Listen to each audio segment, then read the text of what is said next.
अस्सलाम वालेकुम दोस्तों, welcome to my channel Aliyatish novels official. I hope आप सब लोग ठीक होंगे। आज हम छठी किस्त के साथ हाज़िर हैं और आज इसका कोई टारगेट नहीं है क्योंकि मैंने कल देख लिया था आप लोग पूरा कर देते हो। मुझसे लॉन्ग किस्त नहीं लिखी जाती, तो आज कोई टारगेट नहीं है। मज़े करो, कल नॉर्मल एपिसोड आएगी। वीडियो की शुरुआत से पहले आप सब चैनल को सब्सक्राइब कर लें, बेल आइकन के बटन को भी प्रेस कर लें ताकि नए आने वाली वीडियोस आपको मिलती रहें और ये चैनल जल्दी जल्दी ग्रो हो। अब चलते हैं आज की किस्त की तरफ। सूरज अपनी रोशनी चार जानिब फैला चुका था। वसी कमरे में नीम अंधेर था। सुरमई और सफ़ेद रंग के इम्तिजाज से बना ये कमरा शाहवीर को देख रहा था, जो डिनर सूट में मलबूस था। उसने अपने बाल सेट किए और परफ्यूम छिड़क कर वह 2 कदम पीछे हुआ तो मुलाजिम ने उसे कोट पहना दिया। सर, बड़े साहब आपका नाश्ते पे इंतज़ार कर रहे हैं, दूसरे मुलाजिम ने आकर उसे इत्तला दी थी। शाहवीर ने सर को हिलाया। बस आ रहा हूँ, उसने कहकर कलाई पे रस्ट वॉच पहनी और चमकते जूतों को चिकने फर्श से टकराता वो मजबूत कदमों से चलता सीढ़ियाँ उतरकर डाइनिंग में आ गया। डाइनिंग टेबल के ऐन ऊपर लगा फानूस इस वक्त रोशन था, बाकी सारी रोशनियां गुल थीं। खिड़कियों से धूप की किरणें फिसलती अंदर आ रही थीं। बंगले के पिछले हिस्से में लगे दरख्तों पे चिड़िया बैठी उन्हें देख रही थी। सलाम सीनियर्स, वो कहकर कुर्सी खींचकर बैठ गया। उसकी मम्मी हल्का सा हंसी थी। जबीन सिल्क की नाइटी में मलबूस थी। उनके डाई शुदा बाल कैचर में जकड़े होने के बावजूद भी कांधों पे झूल रहे थे। चेहरा किसी भी तरह के मेकअप से पाक था। दुल्हे चेहरे से वो मुस्कुराकर शाहवीर को देख रही थी। वो नाश्ता बाद में करती थी, लेकिन इस वक्त शाहवीर और इसरार साहब को कंपनी देने आ जाती थी। इसरार साहब काले ऑफिस सूट में मलबूस संजीदा से बैठे थे। उनकी शख्सियत बारोब थी। सर के बाल सफ़ेद थे और चेहरे पे गहरी शेव और मूछें थी। शाहवीर बिल्कुल अपने डैड जैसा था। उसके नकूश माँ से कम मिलते थे। इसरार साहब ने शाहवीर को देखा। तुम आजकल कुछ देर से नहीं आते वॉक से? मैंने तुम्हें आज इस इलाके में नहीं देखा। वो टोस्ट पे मक्खन लगा रहे थे जब उन्होंने वीर को कहा। वीर ने नॉर्मल अंदाज में शाने उचकाए। बस आजकल शहर देखने निकल जाता हूँ। उसकी मम्मी ने उसे आंखें दिखाई थी। वो जानती थी इसरार साहब को वीर की ये बात पसंद नहीं आएगी। वीर ने मम्मी को इशारा किया कि वो फ़िक्र ना करें। मुझे लगता है तुम्हें ऐसा करना नहीं चाहिए। तुम अकेले ऐसे शहर में फिरोगे तो तुम्हें नुकसान हो सकता है। वो नर्म मगर संजीदगी से कह रहे थे। डैड, ऐसा कुछ भी नहीं होगा। आपकी फ़ौज हर वक्त मेरे साथ होती है और मैं बच्चा तो नहीं हूँ, उसने हल्की सी खफगी से कहा था। मुलाजिम ने उसके लिए चाय डाली और टोस्ट प्लेट में रख दिया। वीर ने टोस्ट कुतरा और चाय की सिप ली। वो अपने डैड को देख रहा था। शाहवीर, इसरार, आप ये बात मत भूल जाया करें कि आप हमारे लिए आज भी बच्चे ही हैं और आपकी हरकतें मुझे हमेशा ही डराए रखती हैं। अब अपना माजी भूल गए होंगे, पर मुझे याद है जब आप घर से छुपकर निकल जाते थे। शाहवीर उनकी बात पे हंस दिया। वो मेरी यूनी के दिन थे डैड। आपकी गार्ड्स की वजह से मेरा कोई दोस्त भी नहीं बन सका, इसलिए मैं बागी हो गया था। जब भी उसकी बात पे हल्का सा हंसी। बागी तो तुम बचपन से हो, डैड वैसे ही बारोब आवाज़ में और गंभीर लहजे में बोलते थे। शाहवीर ने कांधे उचकाए। बेटा, भी तो इसरार साहब आप ही का हूँ। अब आपसे कुछ तो सीखना ही था। इस बात पर उसके डैड धीरे से मुस्कुराए थे। उन्होंने नाश्ता करने के बाद वीर को कहा, आज कुछ मीटिंग्स हैं जो कि बहुत ज़रूरी हैं और मैं तुमसे उम्मीद कर सकता हूँ कि तुम्हें आज कोई ज़ाती काम नहीं होगा और तुम मुझे ऑफिस में पूरा वक्त दोगे। वीर ने ताबेदारी से सर हिलाया। मैं आज कहीं भी नहीं जाऊँगा। इसरार साहब टिश्यू से लब पहुँचते उठे और डाइनिंग से निकल गए। तुम कल कहीं गए थे? जिबी ने पूछा। हाँ, एक दोस्त से मिलने गया था। शाहवीर ने चाय का आखिरी घूंट पिया और खड़ा हो गया। मुझे तुम्हारी हरकतें दिन ब दिन मशकूक लगने लगी हैं वीर। उसकी मम्मी ने उसे जांचती नज़रों से देखते कहा। शाहवीर मुस्काया। आप तो प्लीज़ डैड ना बने। वो क्या कम है? मुझ पे पाबंदियां लगाने के लिए जो आप भी अब वैसी बनती जा रही हैं। वीर ने नाराज़ी से कहा तो जबी उठकर उसके पास आ गए। अच्छा, आप कुछ नहीं कहोगे, लेकिन वादा करो मुझसे कुछ नहीं छुपाओगे। वीर ने गहरा सांस लिया। जाहिर सी बात है, मैं क्यों छुपाऊंगा। आप लोग मुझे मेरे कुछ मांगने पे इनकार थोड़ी करेंगे। जबी ने सर हिलाया। हाँ, ये तो है। तो बस फिर वादे कैसे। वीर ने उन्हें साफ टाल दिया और मुस्कान दबाकर डाइनिंग से निकल गया। जबी बस उसके पीछे हंस कर रह गई थी। वीर पे ख़ास नज़र रखा करो, वो अभी तक बड़ा नहीं हुआ, उसकी ज़िम्मेदारी तुम लोगों पे है।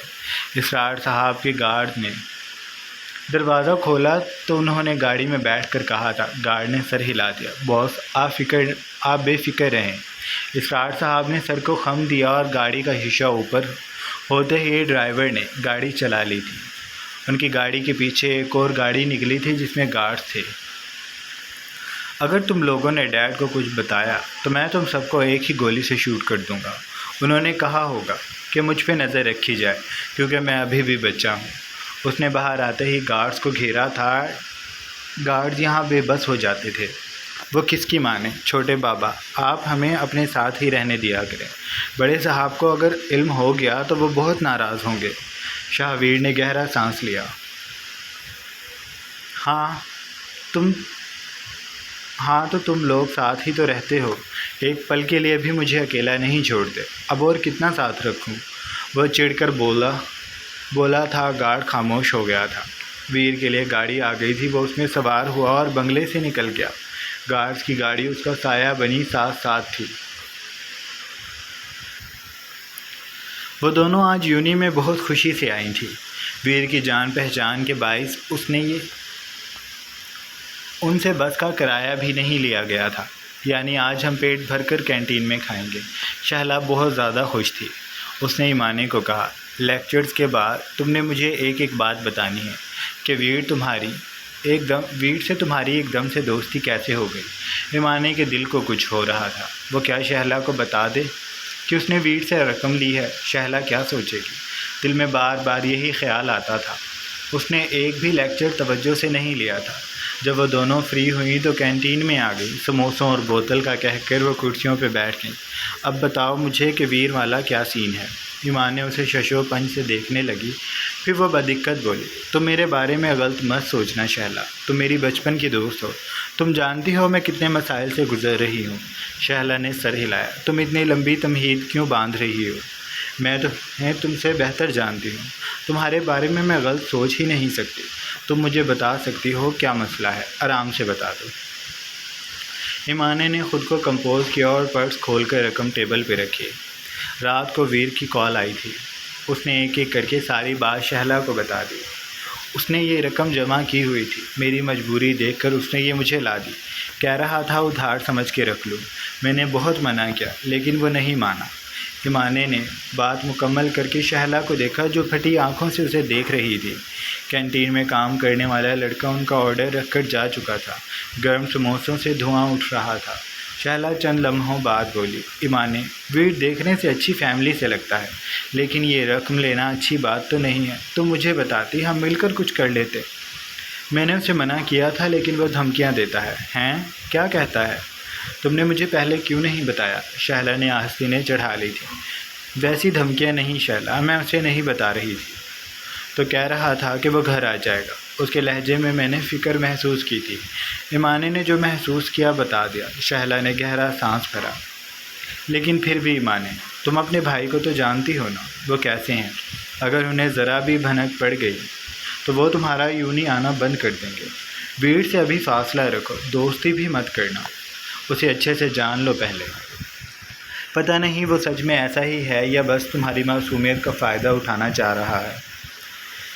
ईमाने को न जाने क्यों शहला की बात बुरी लगी। शहला देखने से तो नहीं लगता। मैं भी यही कह रही हूँ, देखने से बहुत अच्छा है, इसलिए अभी कोई कदम मत उठाना। उसे समझो पहले, फिर देख लेंगे क्या करना है। शहला की बातों ने उसे बेचैन कर दिया था। वीर वैसे तो एकदम से ही उस पर मुसल्लत हुआ था, लेकिन अब तो वो उसे कह चुकी थी कि वो दोनों अब दोस्त हैं।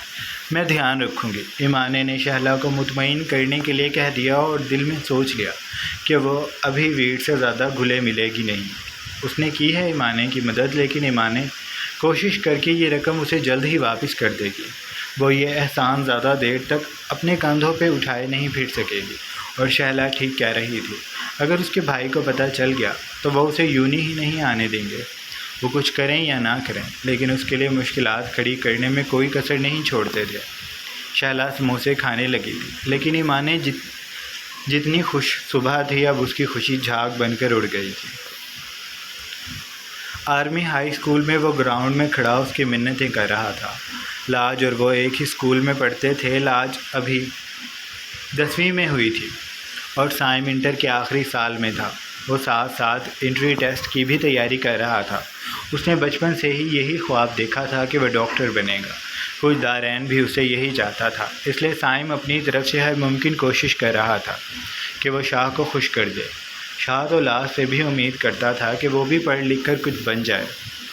मैंने कुछ भी नहीं बनना, मैं बस 10 करके आराम करूँगी। उसने एक बार शाह के लहजे में नरमी महसूस करके अपने दिल की बात कर दी थी। शाह ने तब उसे इतनी बुरी तरह घूरा था कि उसने तभी कहा, ज़ुबान फिसल गई थी शाह, मैं कहना चाह रही थी कि मैं इस मुल्क के बुज़ुर्गों को आराम दूँगी, मैं भी डॉक्टर बनूँगी। इस बात पे फुप्पो चुप ना रह सकी। और फिर आधे कब्रिस्तान लाज के हाथों आबाद होंगे। लोगों ने दिल का इलाज करवाना होगा, ये उनके घुटने देखने बैठ जाएगी, क्योंकि इसे यही लगेगा कि इसकी तरह सबका दिमाग यही है। वो कहकर खुद ही हंसी थी। लाज ने उन्हें ज़ुबान दिखाई। मैं अगर डॉक्टर बन गई तो सबसे पहले आपकी ज़ुबान का इलाज करूँगी, बहुत चलती है, काट कर किसी ज़रूरतमंद को लगा दूँगी। उसने दिल में कहा था। शाह के सामने वो कोशिश करती थी कि फुप्पो को कोई जवाब ना दे। शाह की उम्मीद तो लाज से बहुत ज़्यादा थी, लेकिन लगता नहीं था कि वो कुछ कर सकेगी। वो अच्छी थी पढ़ाई में, लेकिन लापरवाह हद से ज़्यादा थी, इसलिए ज़्यादा अच्छे नंबर वो ला नहीं पाती थी। उसका स्कूल आने को दिल नहीं करता था, बस शाह के डर से आ जाती थी। स्कूल आकर भी वो अपने दोस्तों के साथ इधर उधर फिरती रहती थी, लेकिन आज वो कहीं नहीं गई थी। जब साइम ब्रेक के वक्त उसकी क्लास में आया तो वो क्लास में नहीं थी। साइम जानता था वो सुबह वाली बात का बुरा मनाकर ग्राउंड में बैठी होगी। वो सीधा उधर ही आ गया था। लाज, इधर से तो उठ जाओ, तुम्हें बॉल लग जाएगी। लड़के मैच खेल रहे थे और गेंद किसी भी तरफ उड़कर आ रही थी। साइम उसे उठाने की हर मुमकिन कोशिश कर रहा था, लेकिन वो ना उठी, मुंह बनाकर बैठी रही। साइम को उसकी इतनी फ़िक्र थी कि वो उसके सामने आ गया, ऐसे कि अब अगर गेंद आती तो वो साइम को तो लग सकती थी, लेकिन लाज को नहीं। यार सॉरी कर तो रहा हूँ, अब नहीं कहूँगा तुम्हें कुछ भी, मैं हूँ कार्टून, तुम तो बिल्कुल भी नहीं हो। वो ये बात कई बार दोहरा चुका था। कान पकड़कर कहो ये सब। लाज ने सीने पे बाजू लपेट रखे थे। उसने एक नज़र उस पर डालकर कहा था। साइम ने ग्राउंड में देखा। मेरे दोस्त खड़े हैं, यहाँ ज़रूरी है? बिल्कुल है, लाज ने जवाब दिया। साइम बेबसी से उसे देखने लगा, फिर उसने कान पकड़ लिए और सारे जुमले दोहराए। लाज की रूह को तसल्ली हो गई। अब तुमने मुझे कुछ कहा तो मैं तुम्हारी जान ले लूँगी, वो कहकर खड़ी हो गई। साइम ने सुकून का सांस लिया। वो उसका चेहरा देखने लगा। धूप की किरणें लाज के मोमी चेहरे पे बिखर रही थीं। उसके सियाह बाल चुटिया से आज़ाद होकर चेहरे पे आ गए थे। सर पे दुपट्टा लेकर खड़ी लड़की के नकूश तीखे थे। जब वह नाराज़ होती तो उसका छोटा सा नाक सुर्ख हो जाता और आहू चश्म सहर फूकने लगते। साइम जब भी उसे देखता तो उसे समझ ना आता कि लाज किस वक्त ज़्यादा प्यारी लगती है, हंसती हुई, गुस्सा करती हुई या फिर ज़िद करती हुई। उसके लिए ये फ़ैसला करना मुश्किल हो जाता था। वह जब भी लाज को इस वजाहत से देखता तो उसका दिल किसी दरिया में डूबने लगता। वो ये तो अब जान गया था कि लाज उसे अच्छी लगती है। कितनी अच्छी लगती है ये उसे बाद में पता चलेगा। चलो मैं तुम्हें चॉकलेट दिलवाता हूँ। वो उसकी मुकम्मल नाराज़गी ख़त्म करना चाहता था। लाज फ़ौरन मान गई। मैं 2 लूँगी, मैं 4 दिलवाऊँगा, अब चलो और नाराज़ नहीं होना मुझसे अब दोबारा। वो कहकर उसके पीछे पीछे चलने लगा। तुम अपनी ज़ुबान को काबू में रखना। अब रखूँगा।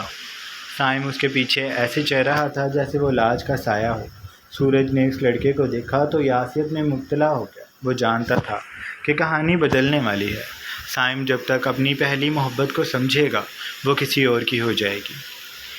यह असर के बाद का वक्त था। लाज सिदरा के साथ लॉन में आलती पालती मार कर बैठी। वो क्यारियों में पौधे लगा रही थी। फिर उसने सोचा कि क्यारियों से मिट्टी जमा करके खिलौने बनाए जाएं। ये मशवरा उसे सिदरा ने दिया था। मैं और मिट्टी जमा करके लाती हूँ, बहुत सारे बनाएंगे।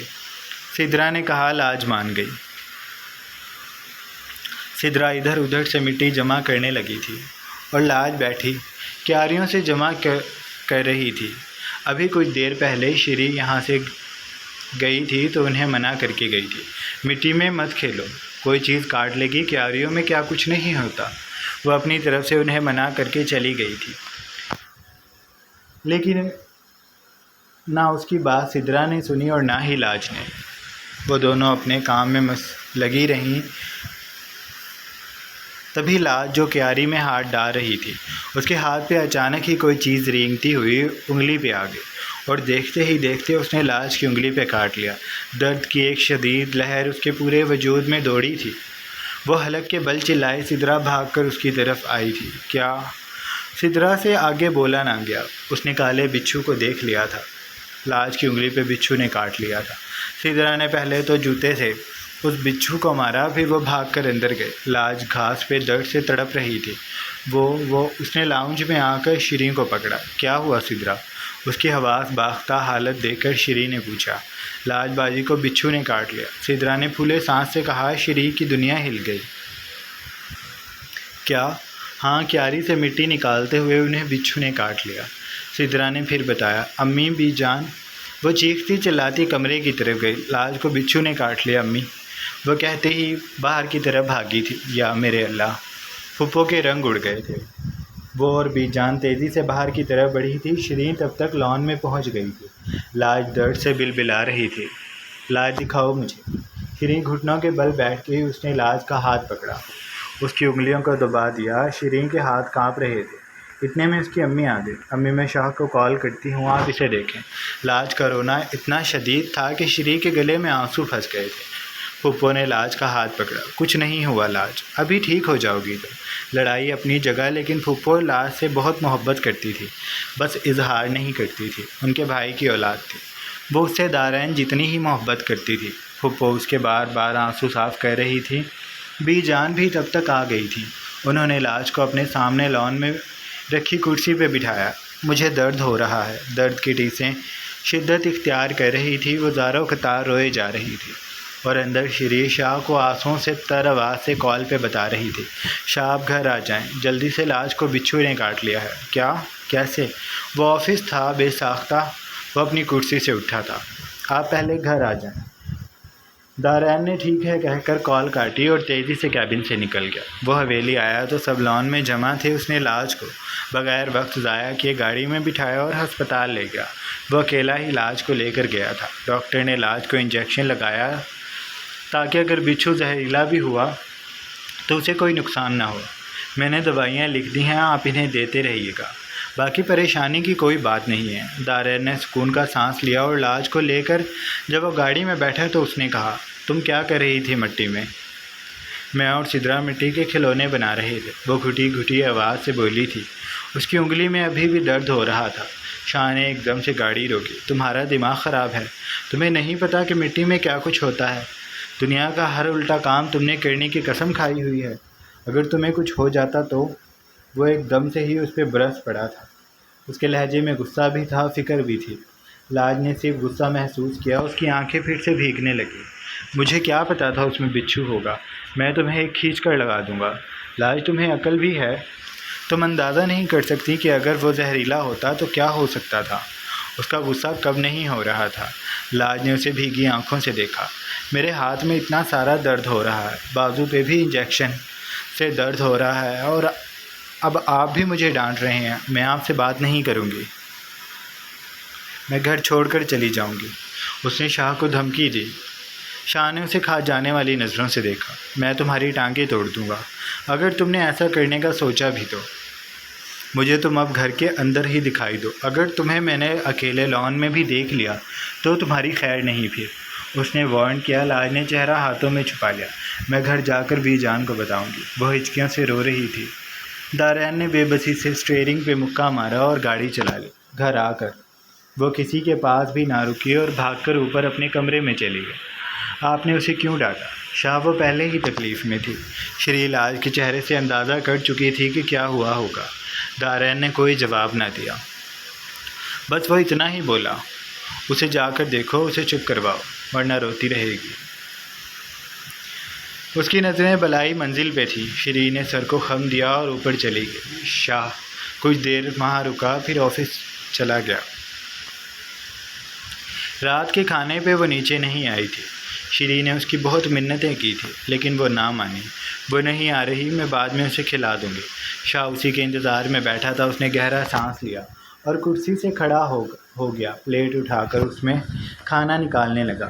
शाह, मैं निकाल देती हूँ, श्री ने कहा, लेकिन उसने सर ना में हिला दिया। कोई बात नहीं। वह प्लेट में खाना निकाल कर ऊपर की जानिब बढ़ गया था। सारे शाह को देख रहे थे। उनकी निगाहों में कुछ हैरानी थी। वो अक्सर ही ऐसे सबको हैरान कर दिया करता था। टेबल पे बस दादी बैठी थी, जिनके चेहरे पे हैरानी ना थी। उनके लब मध्यम सा मुस्कुरा रहे थे। तुम तो बैठकर खाना खा लो, दारैन उसे देख लेगा, फूफो बोली थी। श्री हल्का सा सर हिलाकर बैठ गई। ऊपर लाज बेड पे लेटी हुई थी। चेहरा फुलाकर वो भीगी आंखों से छत को घूर रही थी। वो मंसूबा बना रही थी कि घर कैसे छोड़ा जाए। जहाँ इज्जत ही ना हो, वहाँ रहने का क्या फ़ायदा? उसने दिल में सोचकर सर झटका। तभी दरवाज़ा खुला तो उसने सामने देखा। शाह हाथ में खाना लेकर अंदर आ रहा था। मैं नहीं खाऊंगी, लाज ने फ़ौरन कहा। उसका गला रुंधा हुआ था। दारैन को देखकर उसका दुख और बढ़ गया था। शाह उसकी बात पे तवज्जो किए बगैर उसके पास आ गया। लाज के सामने बैठकर उसने प्लेट रखी। खाने पे गुस्सा नहीं करते। लाज ने रुख मोड़ लिया। मुझे आपकी कोई भी बात नहीं सुननी। शाह उसे खामोशी से देखता रहा। फिर उसने नरमी से उसका हाथ पकड़ा। मुझे हाथ में दर्द हो रहा है। वो फिर से रोने लगी थी। शाह जानता था वो दर्द पे अब नहीं रो रही। उसे शाह की डांट अब तक रुला रही है। ठीक हो जाएगा। अभी नहीं होगा, मैं कर दूंगा। वो नरमी से उसके हाथ के साथ उसकी उंगलियां सहलाने लगा और दूसरे से उसने लुकमा बनाकर लाज के मुंह की तरफ किया। मैंने नहीं खाना, तुम मुझसे ज़िद किसी और बात पे कर लेना। अभी चुपचाप खाना खाओ। आप फिर गुस्सा कर रहे हैं। वो रोने के मौके ढूंढ रही थी। बीजान को बताऊंगी, आपकी शिकायत करूंगी। शाह ने सर हिलाया। ठीक है, कर देना। अभी खाना तो खाओ। और मैं ये प्यार से कह रहा हूँ, गुस्सा नहीं कर रहा। कर रहे हैं, आप ऐसे ही करते हैं। शाह ने अब की बार कुछ ना कहा, बस उसके करीब हुआ। एक बाजू उसके गिर्द फैलाया। उसके शानों की चादर लाज के ऊपर आ गई थी। शाह के जिस्म की गर्माहट लाज को अपने हिसार में ले चुकी थी। वह हल्का हल्का सिसक रही थी। अच्छे बच्चे गुस्सा नहीं करते लाज, वो उसे नरमी से समझा रहा था। मैं अच्छी नहीं हूँ। शाह हल्का सा मुस्काया। गंदे बच्चे भी गुस्सा नहीं करते, वो तो ज़्यादा बात मानते हैं। उसने फिर लुकमा लाज के मुंह की तरफ किया। लाज ने अब की बार मुंह खोल लिया था। मैं आपसे फिर भी नाराज़ हूँ। खाना खा रही हूँ, लेकिन आपसे बात नहीं करूँगी, ना आपकी अब कोई बात मानूंगी। उसने पहले ही बता दिया। शाह ने सर हिलाया। मैं तुम्हें मना लूँगा। वो उसे आहिस्तगी से खाना खिलाता रहा। फिर जब उसने खाना खा लिया तो शाह ने कहा, अब दवाई खिलाऊं? लाज ने सर ना में हिलाया। मैं नहीं खाऊंगी। उसने एक लफ्ज़ पे जोर दिया। तुम चाहती हो मैं तुम पे फिर से गुस्सा करूं?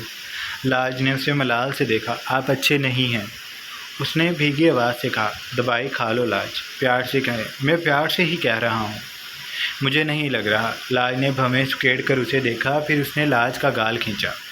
मेरे डोरीमोन, खा लो ना दवाई, मैं तुम्हें अभी बाहर लेकर जाऊंगा। लाज ने उसकी बात दोहराई। शाह ने उसे देखा। ऐसा मैं कुछ नहीं करूंगा। फिर मैं भी दवाई नहीं खाऊंगी। शाह को हारना पड़ा। अच्छा, लेकर जाऊंगा, आप दवाई खा लो। शाह लाज की मान गया था, इसलिए वो भी शाह की मान गई। वो लाज को लेकर बाहर चला गया था। उसने जहाँ जाने का कहा शाह उसे लेकर फिरता रहा। जब लाज थक गई तो वह हवेली लौट आए। हवेली में सन्नाटा छाया था, शायद सब सो गए थे। शाह उसे ऊपर लेकर जा रहा था जब लाज ने कहा, मुझे अभी नींद नहीं आ रही, मुझे टीवी देखना है। शाह जानता था अब बस वो उसे तंग करने के लिए ये सब कर रही है। वह ऐसे ही उसका सब्र आजमाती थी। वो शायद ये देखना चाहती थी कि शाह उस पर कितनी देर में दोबारा गुस्सा करेगा। लेकिन शाह ने फ़िलहाल उसे नहीं रुलाना था। वो आज बहुत रोली थी, इसलिए शाह उसकी मान कर उसे लाउंज में वापस ले आया था। सिर्फ लाज की वजह से इस घर में 2 टीवी थे, एक लाज के कमरे में था और दूसरा लाउंज में। शाह उसे लेकर सोफे पे बैठ गया। उसने टीवी चलाया तो लाज उसके पहलू में पैर ऊपर करके बैठ गई। माहौल में हल्की सी सर्दी का एहसास था। उसने धीरे से शाह की शाल को अपने ऊपर किया तो शाह ने पूरी शाल अपने शानों से उतार कर उसके गिर्द लपेट दी। मैं आपकी गोद में सर रख लूँ? लाज की इस अनोखी फरमाइश पे को शाह इनकार न कर सका। उसने लाज का सर धीरे से अपने घुटने पे रख लिया और एक हाथ उसके बालों में नरमी से चलाता वह दूसरे हाथ से उसका गाल सहला रहा था। लाज कुछ ही देर में उसकी कुर्बतों में सो गई। शाह उसका मासूम चेहरा देखता रहा। उसके चेहरे पे हल्के हल्के आंसुओं के निशान थे। शाह के दिल में न जाने क्या आया कि वो धीरे से झुका और उसने लाज के माथे को चूम लिया। वह अपने हक़ का इतना तो इस्तेमाल कर ही सकता था। फिर उसने लाज को आहिस्तगी से बाजुओं में उठाया तो वह कसमसाए। बस कुछ नहीं हुआ, सो जाओ, शाह ने उसे कहा और सीने के करीब करके वो उसे ऊपर ले आया था। लाज के कमरे का दरवाज़ा खुला था। श्री बेड पे बैठी थी। शाह ने उसे चौंक कर देखा, फिर लाज को लिटाकर उसने अपनी शाल लाज के ऊपर बराबर की और एक नज़र श्री को देखा। श्री मुस्कुरा न सकी और शाह भी फ़ौरन ही वहाँ से निकल गया था। जब वो लाज का माथा चूम रहा था तब श्री ने उन्हें देख लिया था। उसे न जाने क्यों वो मंज़र अच्छा न लगा, जबकि वो जानती थी शाह ऐसा कर सकता है। लाज को जितनी मोहब्बत वो करता है, इतनी मोहब्बत में तो ऐसा किया जा ही सकता है। लेकिन फिर भी श्री को अच्छा न लगा। वो कितनी ही देर बस बैठकर लाज के माथे को देखती रही। उसे लग रहा था जैसे शाह के लब ताज बनकर लाज के माथे पे सज गए और शाह की शाल उसकी नामुकम्मल लाज को वो उड़ा कर चला गया था। श्री तो उसको छूने के लिए भी तरसती रहती थी। ईमान कमरे में लेटी सोच रही थी कि वह शाहवीर का एहसान कैसे उतारेगी। उसकी दी गई रकम से उसके बहुत से मसाइल हल हो गए थे। अभी भी उसके पास इतने पैसे रखे थे कि वो आराम से अगले 1-2 महीने गुजारा कर सकती थी। और फिर शाहवीर ने उसे शाम में कॉल की, मुझे तुम्हारी CV भेजो। क्यों? ईमानी ने वैसे ही पूछ लिया। मैंने तुम्हारे मसाइल का मुस्तकिल हल निकाला है, बस दुआ करना वो कामयाब हो जाए। क्या हल है? वो पूछे बगैर ना रह सकी। मैंने आज अपने एक सीनियर से बात की थी। उनके जानने वाले हैं जिनके ऑफिस में एक काबिल शख्स की अशद ज़रूरत है। अगर उन्हें तुम्हारी CV देखकर तुम इस लायक लगी तो तुम्हारी जॉब पक्की। वो खुशी से बता रहा था। ईमान जानती थी ऐसा कुछ नहीं होगा। लोग ऐसे ही उम्मीद दिलाकर भूल जाते हैं। और शाहवीर जैसे आम से वर्कर की किसी ने कहाँ तवज्जो से सुन ली। लेकिन खैर उसने अपनी CV भेज दी थी। अब वो कल के इंतज़ार में थी क्योंकि जवाब कल आना था। फिर उसका इंटरव्यू होगा, ऐसा उसे शाहवीर ने बताया था। और वह शाहवीर की इस बात को लेकर शुक्रमंद थी कि वो इसके लिए इतनी कोशिशें कर रहा है। शहला ने उसे ऐसे ही इतना डरा दिया था।